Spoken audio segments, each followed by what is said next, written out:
Nous allons appliquer maintenant un autre type de régression, à savoir la régression multiple hiérarchique.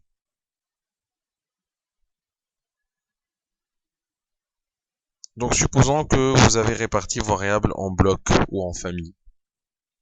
Les variables relatives au marketing, par exemple promo, prix, pub et dépub.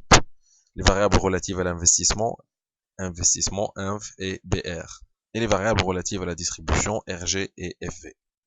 Disons que vous voulez déterminer la contribution de chaque bloc par ordre de passage. Dans un premier temps, l'investissement, dans un deuxième temps, le marketing, et dans un troisième temps, la distribution.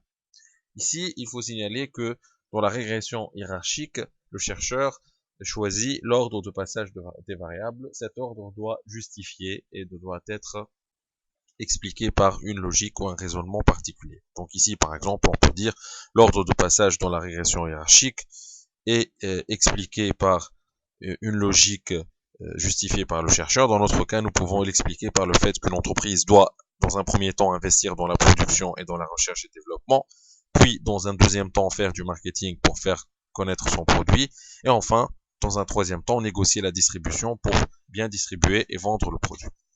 Donc maintenant, on passe aux commandes. Donc, on va, comme d'habitude, sur Analyze, on va sur Régression et on clique sur Linear, et on clique ici sur Reset pour effacer tout ce qu'on a déjà fait. Donc, vente est toujours notre variable dépendante. Maintenant, on va essayer de passer les variables bloc par bloc. Donc, sélectionnez les variables relatives au premier bloc, à savoir investissement et BR. Cliquons par la suite sur Next. Par la suite, nous passons au deuxième bloc, à savoir le marketing. Donc, promo, pub, dépub et prix. Cliquons sur Next.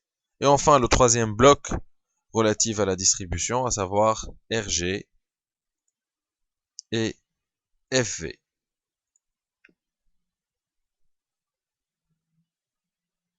Assurez-vous que l'option Enter dans méthode est bien sélectionnée. Maintenant, on va sélectionner les mêmes commandes et options utilisées précédemment dans le cas d'une régression multiple standard. Nous cliquons sur Statistiques et nous cliquons sur R-Square Descriptive, Collinearity Diagnostics, Test de Durbin-Watson. Cliquons sur Continue.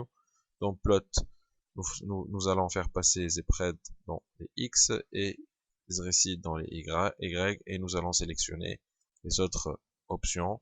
Enfin, dans Options, nous allons cliquer sur Exclude Cases Pairwise et nous cliquons sur OK pour avoir un output.